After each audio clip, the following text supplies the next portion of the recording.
بسم اللہ الرحمن الرحیم الحمد للہ رب العالمین الصلاۃ والسلام علی رسولہ الکریم وعلی آلہ واصحابہ اجمعین الی یوم الدین اما بعد فاعوذ باللہ السمیع العلیم من الشیطان الرجیم بسم اللہ الرحمن الرحیم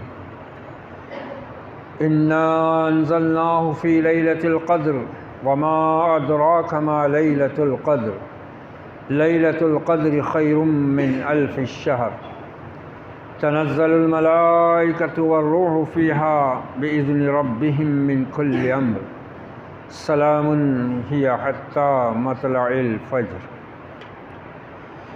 آمنت باللہ صدق اللہ مولانا العظیم۔ محترم خواتین و حضرات، بعد نماز وتر درس کے سلسلے میں ماہ مبارک کی مناسبت سے اب تک ہم نے روزے کے تعلق سے تمام مسائل اور احکام سماعت فرمائے ہیں کہ روزہ کن پر فرض ہے، کن لوگوں کے لیے اس میں اللہ تعالیٰ نے رخصت اور سہولت عطا فرمائی ہے، جو لوگ روزہ رکھنے کی بالکل استطاعت نہیں رکھتے ان کو اس سلسلے میں اپنے روزے کی ادائیگی کے لیے کیا عمل اختیار کرنا چاہیے۔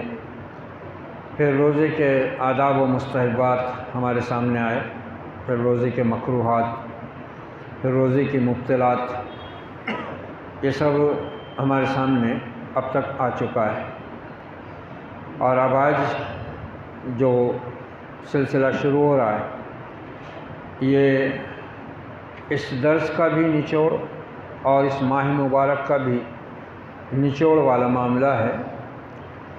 جیسا کہ ہم اس سے پہلے روزے کے آداب و مستحبات میں اور یہ کہ روزے میں کیا کام انجام دینا چاہیے، تو ہم نے اس میں سن لیا تھا کہ رمضان کے آخری دنوں میں خصوصیت کے ساتھ اللہ تعالیٰ کی عبادت میں انہماک یہ محمد رسول اللہ صلی اللہ علیہ وسلم کا معمول رہا، اور نہ صرف یہ کہ معمول رہا بلکہ آپ نے اس پر اپنے صحابہ کو، اپنے گھر والوں کو ابھارا، اور اس طرح اپنی امت کو بھی آپ نے اس بات کی گویا تاکید فرمائی ہے کہ رمضان کا جو آخری عشرہ ہوتا ہے وہ بہت زیادہ فضیلتوں کا حامل ہوتا ہے، اور اس میں دو عبادتیں اللہ اس کے رسول کی طرف سے بڑھائی گئی ہیں، ایک شب قدر کی تلاش اور دوسرا اعتکاف۔ اس نام سے اللہ رب العزت نے اپنی کتاب ہدایت میں ایک سورہ بھی اتاری ہے، سورۃ القدر۔ شب قدر کی فضیلت سال بھر کی تمام دوسری راتوں سے زیادہ ہے۔ اللہ تعالیٰ کا ارشاد ہے، ہم نے اسے یعنی قرآن مجید کو شب قدر میں نازل کیا ہے، اور تمہیں کیا معلوم کہ شب قدر کیا ہے؟ شب قدر 1000 مہینوں سے بہتر ہے، اور اس میں ملائکہ اور روح یعنی فرشتے اور فرشتوں کے سردار روح الامین حضرت جبرائیل علیہ السلام اللہ کے حکم سے ہر معاملے کا حکم لے کر زمین پر نازل ہوتے ہیں، اور یہاں پر جو فرشتے متعین ہیں اپنے اپنے فرائض پر، ان کو ان کے تمام معاملات حوالے کرے جاتے ہیں کہ آئندہ سال تک تمہیں اس دنیا کا یہ نظام اس طرح سے چلانا ہے۔ یہ سب اللہ تعالیٰ کی حکمت اور منشا کے مطابق ہوتا ہے۔ وہ عالم الغیب ہے، وہ ہماری پیدائش سے ہزاروں سال پہلے بھی یہ جانتا تھا کہ ہم میں سے کون دوزخی ہے، کون جنتی ہے، کس کے ساتھ کیا معاملہ پیش آئے گا، کون کہاں پیدا ہوگا، کہاں کس حال میں مرے گا، کتنی عمر پائے گا، کتنا رزق پائے گا۔ یہ ساری چیزیں اللہ کے علم میں اس وقت بھی تھی جبکہ ابھی زمین اور آسمان بھی نہیں بنے تھے۔ وہ غیب کا علم اس کے پاس ہے ہر چیز کا، یہاں تک کہ آج وہ یہ بھی جانتا ہے کہ قیامت کب ہوگی، اس میں کیا کچھ ہوگا، میدان حشر میں کتنے لوگ ہوں گے، ان کا فیصلہ کب ہوگا، کس کا فیصلہ کیا ہوگا، یہ سب آج اس کے علم میں۔ هو اللہ الذی لا الہ الا هو عالم الغیب والشہادہ هو الرحمن الرحیم، وہی اللہ ہے اس کے سوا کوئی معبود نہیں، ہر غیب کی چیز سے بھی آشنا۔ اصل میں غیب اس کے نزدیک کچھ ہے ہی نہیں، سب اس کے علم میں ہے۔ غیب کا مطلب ہوتا ہے وہ چیز جو ہمارے ذہن میں نہ ہو، ہماری آنکھوں سے اوجھل ہو۔ اللہ کی حکمت میں، اللہ کی کتاب میں نہ کوئی چیز اوجھل ہے، نہ کوئی چیز غائب ہے۔ غیب اس کے پاس میں ہے ہی نہیں۔ عالم الغیب اس کی صفت ہے، بولا جاتا ہے، لیکن حقیقت دیکھی جائے تو اللہ کے لیے کوئی چیز بھی غیب نہیں ہے، ہر چیز اس کے علم میں موجود ہے، کل بھی تھی، آج بھی اور آئندہ بھی رہے گی۔ تو یہ اللہ ہے بے انتہا مہربان نہایت رحم والا۔ اس نے اس رات کو یہ برکت، یہ فضیلت دی کہ اس میں اس نے قرآن مجید کو لوح محفوظ سے آسمان پر اتار دیا اور وہی لانے والے فرشتے جبرائیل امین کے حوالے کر دیا، اور اس کے بعد نبی کی جب بعثت ہوئی تو پھر اللہ کے حکم سے حضرت جبرائیل امین اس قرآن کی آیات مبارکہ کو اللہ کے حکم کے مطابق اور حالات کے مطابق آپ پر لے کر نازل ہوتے رہے، اور 23 سال چند ماہ کے اندر اس کا نزول مکمل ہوا۔ تو یہ کام جس رات میں ہوا، اللہ اس کو قدر و منزلت والی رات قرار دے رہا ہے، تقدیر ساز رات، اور یہ بتا رہا ہے بندوں کو کہ میرے بندو اس کو معمولی مت سمجھنا، یہ رات اور اس میں ہونے والا تمہاری ہدایت کے لیے یہ کام اتنا وقی، اتنا قیمتی، اتنا اعلیٰ ہے کہ 1000 مہینوں میں بھی کوئی بھلائی کے کام انجام نہیں دیے جا سکتے، اتنے بڑے پیمانے پر، جتنے بڑے پیمانے پر اس ایک رات میں اللہ نے تمہارے لیے یہ خیر اور بھلائی کا کام اتارا۔ وما ادراک ما لیلۃ القدر، ذہنوں کو متوجہ کرنے کے لیے سوالیہ انداز میں کہا گیا، تمہیں معلوم نہیں ہے کہ یہ قدر و منزلت والی رات کیا ہے؟ اس کے بعد اس کا تھوڑا سا نقشہ پیش کیا گیا ہے کہ وہ 1000 مہینوں سے بہتر ہے۔ 83 برس کچھ مہینے، مفسرین نے اس کی جو تشریح کی ہے کہ 83 برس کچھ مہینے عبادت کر کے جو ثواب انسان پا سکتا ہے وہ اس ایک رات کی عبادت میں اللہ نے رکھ دیا ہوا ہے۔ حالانکہ ہر انسان کی عمر بھی 83 سال کی نہیں ہوتی، اور 83 سال کی ہوئی بھی تو 10 12 13 14 سال تو اس کے نابالغی کے نکل جاتے۔ اب اس سے ایک اندازہ دیا گیا ہے ہماری عقل کے حساب سے کہ ہم اس کی اہمیت کو سمجھ سکیں کہ یہ کتنی بڑی رات ہے، یہ کتنی قدر و منزلت والی رات ہے، اور اس واسطے کہ یہ ہر سال رمضان المبارک ہی میں آتی ہے، اور وہ بھی آخری عشرے میں آتی ہے، اور طاق راتوں میں سے ایک ہوتی ہے۔ نبی کو بھی اس کا علم نہیں دیا گیا تھا لیکن اٹھا لیا گیا۔ آپ صلی اللہ علیہ وسلم اپنے حجرے مبارکہ میں تشریف فرمائے، باہر کچھ آوازیں بلند ہوئیں تو آپ باہر تشریف لائے، بولے اے لوگوں یہ آوازیں کیسی ہیں؟ کوئی 2 انسانوں میں کوئی بحث ہو گئی تھی، گفتگو ہو گئی تھی کوئی بات پر، کہا رسول اللہ ایسی بات ہے، کہا اے لوگوں مجھے شب قدر بتا دی گئی تھی، میں وہ تمہیں بتانے کے لیے آ ہی رہا تھا کہ تمہارے اس جھگڑے کی وجہ سے وہ پھر میرے ذہن سے اٹھا لی گئی۔ اتنی خطرناک چیز ہے اختلاف کتنا خطرناک ہوتا ہے اندازہ لگاؤ، ورنہ معلوم ہو جا رہا تھا کہ یہ وہ کون سی رات ہے، 21ویں ہے کہ 23ویں ہے کہ 25ویں ہے کہ 27ویں ہے کہ 29ویں، اٹھا لی گئی آپ کے ذہن سے، آپ بتانے آ رہے تھے۔ یہ قرآن مجید کہتا ہے واعتصموا بحبل اللہ جمیعا ولا تفرقوا، مگر ویسی ہوا۔ تو اختلاف ہمیشہ دین کے خاتمے کا ذریعہ بنتا ہے۔ بنی اسرائیل اس غضب میں کیوں گرے؟ دین میں اختلاف کی وجہ سے۔ جبکہ اللہ دین نازل کیوں کرتا ہے؟ کہ لوگوں کے اندر دین کے معاملے میں، اللہ کی ذات کے معاملے میں، آخرت کے معاملے میں جو بھی اختلاف ہے وہ ختم ہو جائے، اور سب مل کر ایک اپنے رب کی بندگی کا وہ راستہ اختیار کریں جو اپنے نبی اور رسول کے ذریعے بتانے بھیجتا ہے۔ مگر دنیا میں انسانوں نے ہمیشہ اختلاف ہی کے ذریعے اللہ کے غضب کو دعوت دی ہے اور اس کی رحمت کی ناقدری اور ناشکری کی ہے۔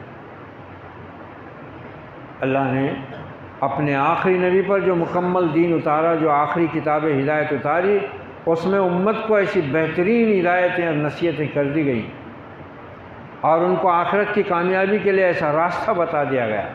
اور اللہ نے سال کے 12 مہینوں میں کچھ دنوں کو، کچھ گھڑیوں کو ایک خاص فضیلت دے دی تاکہ بندے اس سے فائدہ اٹھا لیں اور زیادہ سے زیادہ اپنے گناہوں کی بخشش کا سامان کر لیں، اپنی خطاؤں، اپنی کوتاہیوں، اپنے جرائم سے وہ باز آ جائیں، اپنی غفلت سے بیدار ہو جائیں، اپنے رب کی طرف پلٹ جائیں، اور اللہ ان پر اپنی رحمت کے ساتھ متوجہ ہو جائے، ان کے گناہوں کو بخش دے۔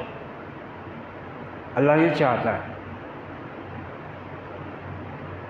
وہ سب کو اپنا بندہ کہتا ہے۔ نبی عبادی، خبر دے دو میرے بندوں کو، اے پیغمبر صلی اللہ علیہ وسلم۔ سب کو کہہ رہا ہے میرے بندے، گناہ گاروں کو بھی میرا بندہ کہہ رہا ہے، نیکوکاروں کو بھی کہہ رہا ہے، کافروں کو بھی کہہ رہا ہے، مشرکوں کو بھی کہہ رہا ہے، مومنین کو بھی کہہ رہا ہے، صالحین کو بھی کہہ رہا ہے، سب سے کہہ رہا ہے میرے بندے ہو، بندے بن جاؤ میرے، پھر کوئی کھٹکا نہیں۔ مگر بندوں کی حالت ایسی، بندے بھاگے، منہ موڑ کر بھاگے، پیٹھ پھیر کر بھاگے، جھٹلایا انبیاء کو، اللہ کی آیات کو، اللہ کی نشانیوں کو، اللہ کے بتائے ہوئے دکھائے ہوئے معجزات کو، جرم پر جرم کرتے رہے، سرکشی پر سرکشی، نادانی پر نادانی۔ اور اللہ اپنے بندوں کو اپنی کتابوں، اپنے نبیوں کے ذریعے بلاتا رہا ہدایت کی طرف، ایمان کی طرف، جنت کی طرف، سمجھاتا رہا۔ ساریو الی مغفرۃ من ربکم وجنۃ عرضھا کعرض السماوات والارض، دوڑو اپنے پروردگار کی مغفرت کی طرف اور اس جنت کی طرف جس کی لمبائی چوڑائی آسمانوں اور زمینوں کے برابر ہے، اعدت للمتقین، جو متقیوں کے لیے تیار کی گئی ہے خاص۔ اللہ صدا لگا رہا ہے، اور پھر اس میں یہ ایسی گھڑیاں دی ہیں، ایسے اوقات دیے۔ تمہیں کیا خبر کہ لیلۃ القدر کیا ہے؟ 1000 مہینوں سے بہتر ہے۔ اس میں اترتے ہیں فرشتے اور روح الامین۔ اچھا، سیدنا حضرت جبرائیل علیہ السلام کا خاص مقصد تھا انبیاء علیہ السلام پر اللہ کی وحی لے کر آنا، اور جن قوموں پر عذاب کا فیصلہ ہو گیا ہے ان پر عذاب نازل کرنا۔ اب ان کی ڈیوٹی ختم ہو گئی ہے، لیکن یہ سورہ بتاتی ہے کہ سال میں ایک بار وہ فرشتوں کے پوری جماعت کے ساتھ اس زمین پر نزول فرماتے ہیں۔ تنزل الملائکۃ والروح فیہا بإذن ربہم من کل امر، اپنے رب کے حکم سے وہ ہر معاملے کا، ہر چیز کا فیصلہ اور اللہ کا حکم لے کر نازل ہوتے ہیں۔ اور یہ رات سراسر سلامتی کی رات ہے، طلوع فجر تک۔ اب نبی نے اس کی اہمیت کیسے واضح فرمائی کہ جو اس رات کی بھلائی سے محروم رہ گیا وہ بھلائی سے محروم ہی رہ گیا۔ اتنی قدر و منزلت والی رات ہے۔ اس وجہ سے آخری عشرے کی یہ فضیلت کہ زیادہ سے زیادہ اللہ کی عبادت کی طرف انہماک بڑھانے کا حکم دیا گیا ہے۔ اور ہمارا جو معاشرہ ہے، ہم جس ماحول میں سانس لے رہے ہیں، جی رہے ہیں، اور جس طرح کے رمضان ہم گزارتے چلے آئے ہیں، اور آخری عشرے میں ہماری جو سرگرمیاں ہوتی ہیں وہ کیا ہوتی ہیں؟ عید ہمارے سروں پر سوار ہو جاتی ہے، جبکہ عید تو ہوتی ہی ان کی ہے جنہوں نے اس ماہ مبارک سے پورا فائدہ اٹھا لیا ہوتا ہے، جنہوں نے روزے کو مقصد کے ساتھ پورا کیا ہوا ہوتا ہے، جنہوں نے راتوں کا قیام ایمان اور احتساب کے ساتھ کیا ہوا ہوتا ہے، جنہوں نے شب قدر کو تلاش کیا ہوتا ہے، جنہوں نے اعتکاف کر کے اپنے روٹھے ہوئے رب کو منانے کا کام انجام دیا ہوا ہوتا ہے، اور وہ جب اس میں کامیاب ہو جاتے ہیں وہی ان کی عید ہے، وہی عید ہے۔ نئے کپڑوں، نئے کھانوں، مغزیات کے ساتھ میں شیر خورما نوش فرمانے کا نام عید تھوڑی ہے۔ تو خوشی کے موقع پہ دین اجازت دیتا ہے، اچھے کپڑے پہنے ہم، کوئی بات نہیں، کچھ اچھا بھلا برا بنا کر کھائیں ہم، کوئی منائی نہیں، لیکن ہماری تو زندگی کا مقصد ہی ہے، ہماری تو عید ہی بس اتنی ہے، یہیں پر ختم ہو جاتی ہے ہماری عید۔ تو جو بندہ رمضان سے 11 مہینے پہلے تک مسجد سے ٹوٹا ہوا تھا، وہ رمضان کے بعد پھر ویسے ٹوٹا ہوا رہتا ہے، اس میں کوئی تبدیلی نہیں آتی، بلکہ بہت سے وہ ہیں جو اس عبادت کے مہینے میں شروع چاند نظر آیا جب سے لے کر آج کی تاریخ تک بھی اپنی دکانوں میں، اپنے کاروبار میں، اپنی خوش گپیوں میں مست ہیں، کوئی پرواہ نہیں ہے ان کو کہ ماہ مبارک کے دن بیت رہے ہیں، اللہ کی رحمت لٹ رہی ہے، اور ہم اس فانی دنیا کو سمیٹنے میں آج بھی اس مہینے میں بھی لگے ہوئے ہیں، احساس ہی نہیں۔ یہ رات ہے تقدیر کو بنانے والی رات، اس لیے آپ صلی اللہ علیہ وسلم نے فرمایا کہ اس رات کی بھلائی سے جو محروم رہ گیا وہ ہر بھلائی سے محروم رہ گیا۔ اس لیے آپ نے اپنی امت کو، اور شاید آپ کو اس کا وقت بتا کر، اس کی تاریخ بتا کر اسی لیے بھلا دی بھی گئی کہ بندے زیادہ سے زیادہ اس رات کی حرص میں اپنے آپ کو رب کے حضور ڈالے رکھیں، مگر پھر بھی اکثریت نے ایک رات متعین کر لی ہوئی ہے، 27 کی رات بس، اور دن نماز کا وقت بھی بڑھا دیا جاتا ہے کہ جو ابھی تک نہیں آیا 26 روزے تک، 26 دنوں تک، وہ اس بڑی رات میں وہ بھی آ جائے اور دعا میں شریک ہو جائے، دعا میں۔ کیسا دین ہے، کیسی سوچ بنا دی گئی ہے، اور پھر اس کا بھی محتاج نہیں رکھا گیا۔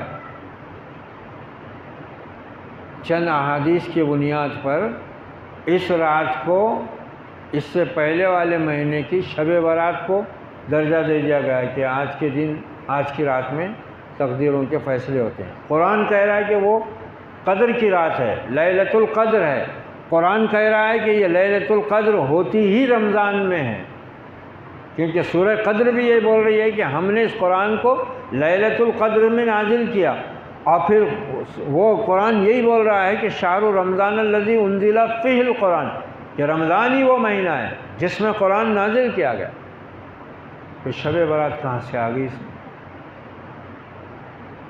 اس کو سورہ دخان میں اللہ نے لیلۃ القدر کی جگہ لیلۃ مبارکہ بول دیا، مبارک رات،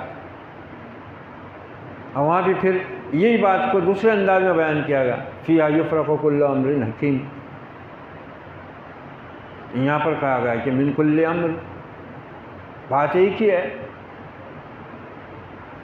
اور پھر یہ رات صرف محدود ہوتی ہے، عشاء سے شروع ہوتی ہے اور سحر کا وقت ختم ہونے تک رہتی ہے، ہیا حتی مطلع الفجر، جیسی فجر طلوع ہوتی ہے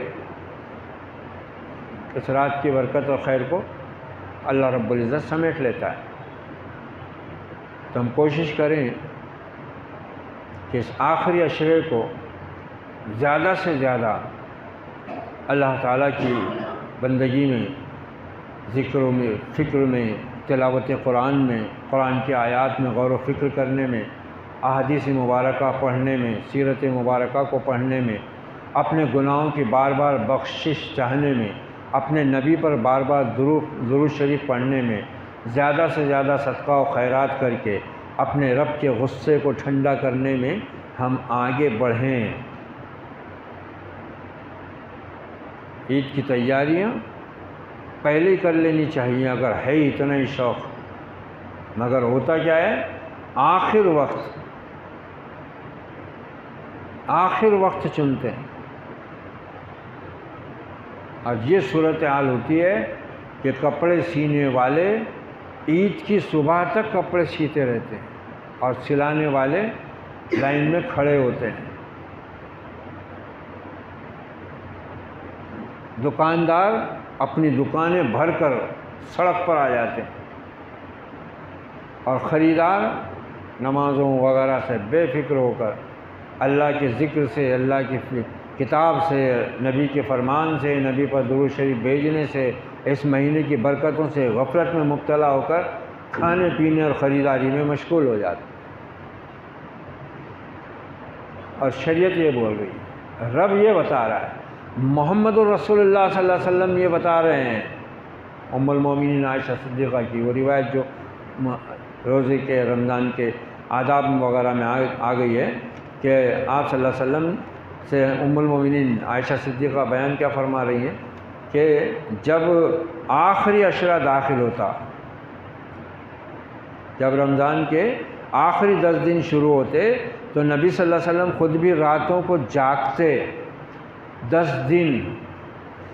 یہاں بھی ہم کو یہ غور کرنا ہے، طاق راتوں میں شب قدر تلاش کرنا ہے، لیکن سنت کیا ہے، 10 راتیں جاگنا۔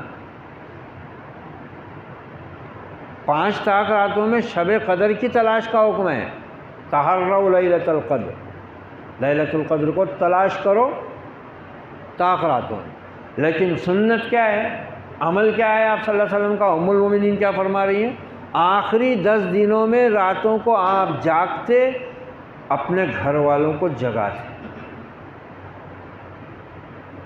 یعنی آخری کا پورا عشرہ،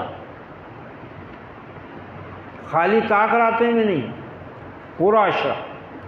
یہ حدیث مبارکہ بھی متفق علیہ حدیث ہے، بخاری مسلم کی، اور ام المومنین عائشہ صدیقہ اس کی راویہ ہیں، تو یہ لیلۃ القدر ہے۔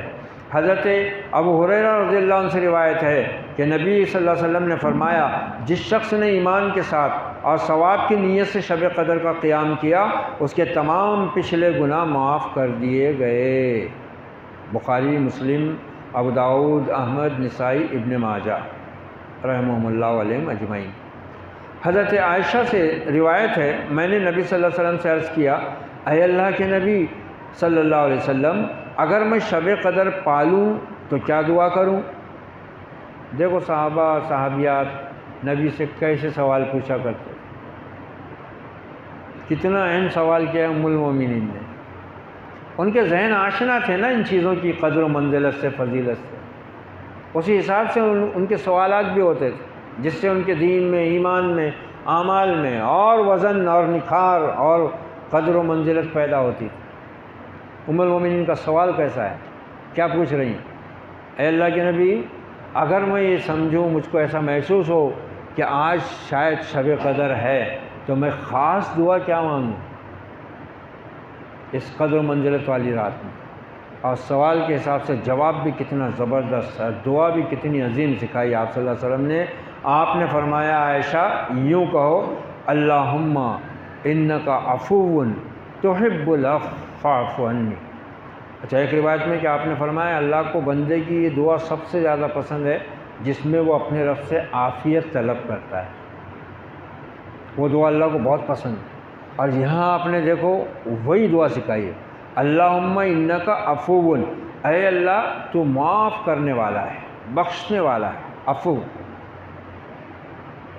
وتحب العفو، اور معاف کرتا ہی نہیں ہے بلکہ معاف کرنے کو تو پسند بھی کرتا ہے، فاعف عنی۔ کیا انداز ہے، دیکھو کتنا پیارا انداز ہے اے اللہ تو معاف کرنے والا ہے، اللہم انک عفو، اے اللہ بلا شبہ بے شک تو معاف کرنے والا ہے، وتحب العفو، اور تو معاف کرنے کو پسند بھی کرتا ہے نا، فاعف عنی، تو مجھ کو بھی معاف کر دینا۔ پھر کیا انداز ہے، دل سے نکل گئی، عرش پر پہنچ گئی نا، کام ہو گیا۔ کتنی مختصر دعا ہے، سمندر بھرا ہوا ہے اس میں پورا، کیا مانگیں گے ہم اس سے زیادہ؟ اور کیا مانگ سکتا ہے بندہ اس سے زیادہ؟ سارا معاملہ معافی پہ تو ٹکا ہوا ہے نا بھائی۔ جس کو اللہ نے معاف کر دیا تو اس کا تو ہوگا نا بڑا پار۔ کیسے الفاظ؟ اللہم انک عفو، اے اللہ بے شک تو معاف کرنے والا ہے، بخشنے والا ہے، اور اتنا ہی نہیں کہ بخشنے والا ہے، وتحب العفو، معاف کرنے کو پسند بھی کرتا ہے، فاعف عنی، بس مجھ کو بھی معاف کر دے۔ اس کے خزانے میں کیا کمی ہے؟ وہ تو کہہ رہا ہے میرے بندے زمین آسمان کے برابر گناہ لے کر آ، مگر آ تو صحیح میری بارگاہ میں، پلٹ تو صحیح میری طرف، معافی تو مانگ کے دیکھ، زمین اور آسمان بھر کے گناہ لے کر آ۔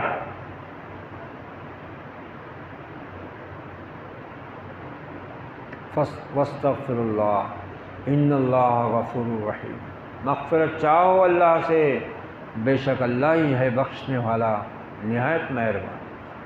کیا سوال ام المومنین کا، اور کیا جواب رحمت للعالمین۔ یوں مانگو اے عائشہ، شب قدر پالو، محسوس ہو جائے تو یوں دعا مانگو اپنے رب سے۔ کتنی عظیم دعا ہے، اور اسے کون سی راتوں میں تلاش کرنا ہے یہ بتایا گیا ہے۔ آخری عشرے میں جاگنا ہے، اور آخری عشرے کی 9-10 جو راتیں آتی ہیں 29 اور 30 کے حساب سے، اس میں سے طاق رات میں شب قدر ہے۔ جاگنا پورا عشرہ ہے۔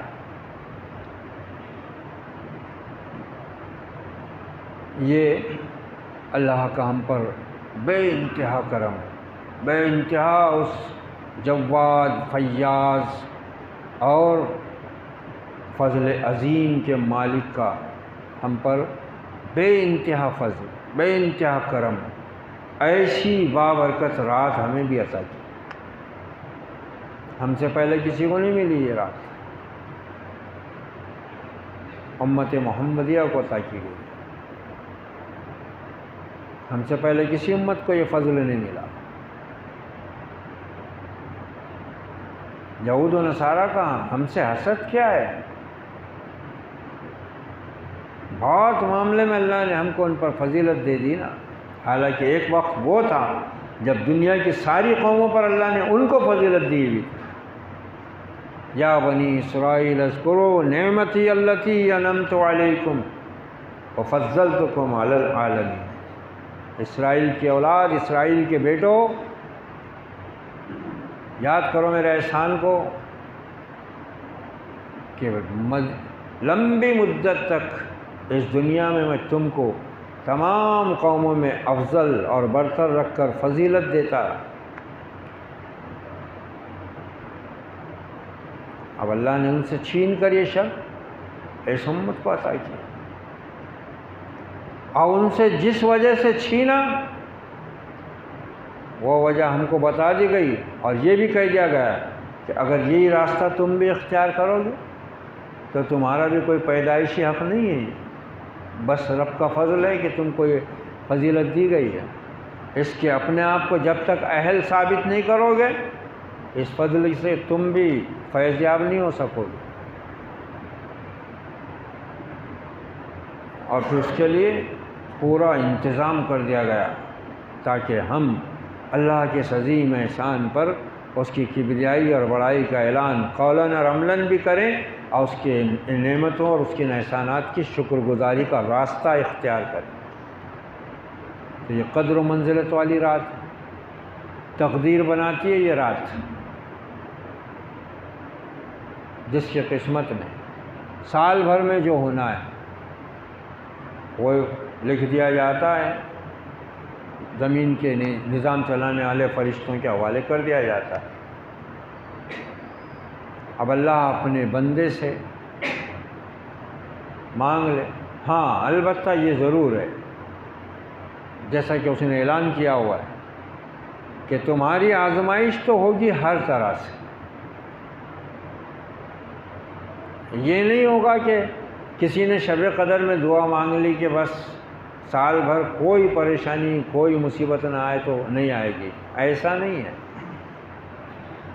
بلکہ اس کا مطلب یہ ہے کہ جو وہ پریشانیاں ہمارے کسی گناہ کے نتیجے میں آنے والی ہوں گی اللہ ان کو ہم سے ٹال دے گا۔ وہ پریشانیاں، وہ مصائب، وہ مشکلات، وہ آلام، وہ نقصانات جو ہماری غفلت کے نتیجے میں ہم کو بیدار کرنے کے لیے آنے والی ہوں گی اللہ اپنے فضل سے ان کو ہم سے دور کر دے گا۔ اور جو ہماری تقدیر میں لکھی ہوئی ابتلائیں آزمائشیں آنی ہی ہیں اس میں اللہ ہمیں اپنی مدد سے سرفراز کرے گا، قوت بہم پہنچائے گا، اور ہم ان مشکلوں سے آسانی کے ساتھ نکل جائیں گے۔ یہ اس رات میں ہوتا ہے، اسی لیے اس کو سلامتی والی رات کا ہوتا ہے۔ سلام ہی حتی مطلع الفجر، سراسر سلامتی ہی سلامتی ہے وہ رات۔ بندہ مانگ لے۔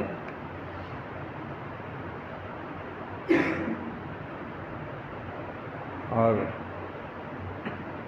ایک افسوسناک خبر حیدرآباد سے شاید آپ لوگوں کو بھی ملی ہو کہ کل رات دارالعلوم رحمانیہ کے استاذ حدیث واپس ہو رہے تھے اپنی ذمہ داریاں پوری کر کے چندے وغیرہ کی، دبیر پورہ پہ ان کو اترنا تھا، ٹرین کا اسٹاپ نہیں، ٹرین کو جانا تھا کاچی گوڑا۔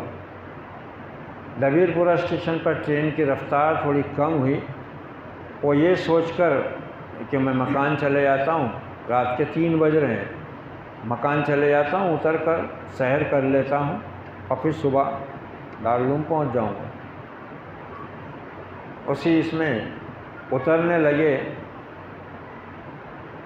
اللہ جانے کیا ہوا کیسے ہوا، پیر ان کا پھسلا، ٹرین کی زد میں آ گئے، زد میں آتے سے دانا ہاتھ کونی سے اکھڑ گیا الگ، ٹرین نکل گئی۔ اسی خونا خون حالت میں اس بندہ خدا نے اپنے آپ کو پلیٹ فارم کے اوپر کیا، وہاں سے فون لگایا مدرسے کے ذمہ داروں، وہ لوگ آئے، ایمبولینس میں لے گئے، آج 1 بجے انتقال ہو گیا۔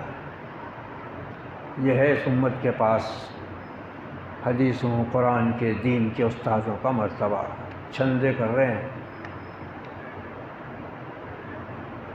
اللہ مغفرت فرمائے، ان کی بلند درجے عطا فرمائے، ان کے اہل خانہ کو اللہ صبر جمیل اور اجر جزیل عطا فرمائے۔ کیا حال ہے اس امت، کیا قیمت ہے اس امت کے پاس، حدیثوں کا درس دینے والے، قرآن کا درس دینے والوں، دین کا علم سکھانے والوں کی کیا اہمیت ہے۔ انگلش میڈیم اسکول کھول کے بیٹھ جاؤ تو یہ قوم، یہ مردہ امت، یہ بے ضمیر امت، یہ ڈونیشن گھر کو پہنچا کر دیتی ہے، اور دینی ادارے چلانے کے لیے ان علماء کو، ان اساتذہ اکرام کو، ان علماء اکرام کو رمضان المبارک جیسے مہینے میں جو چھٹی کا مہینہ ہوتا ہے اس میں بھی ان کو بیچاروں کو مدرسہ ذمہ داریاں دے دیتا ہے، جاؤ چندے کر کے لے کے آؤ۔ اللہ رحم کرے۔ قیامت تو بہت قریب ہے، اور گزشتہ 2-3 سالوں سے ہم دیکھ رہے ہیں جس طرح علماء اس دنیا سے رخصت ہو رہے ہیں، تو شاید وہی پیشین گوئی پوری ہو رہی ہے کہ قیامت کے قریب علم اٹھا لیا جائے گا، اور علم اٹھا لیے جانے کی تعبیر یہی کی گئی ہے کہ علم اٹھانے کا مطلب یہ ہوگا کہ علماء ایک کے بعد ایک اٹھا لیے جائیں گے، پھر جہلا باقی بچیں گے، لوگ انہی کو اپنا امام اپنا مفتی اپنا امیر بنائیں گے، اور ایسے بے علم لوگ خود بھی گمراہ ہوں گے بغیر علم کے، اور امت کو بھی گمراہ کریں گے۔ اللہ ان دینی اداروں کی حفاظت فرمائے، ان دینی اداروں کو چلانے والے ان اپنے بندوں کی حفاظت فرمائے۔ کیا قیمت رہ گئی باقی، کیا آج ان کے گھر والوں کا حال ہوگا، بیوی بچے، مختصر تنخواہوں میں گزارا۔ اللہ شہادت کا رتبہ دے ان کو، ان کی لغزشوں سے درگزر فرمائے پروردگار، اور تمام علماء حقانی اور ربانی کی اللہ حفاظت فرمائے۔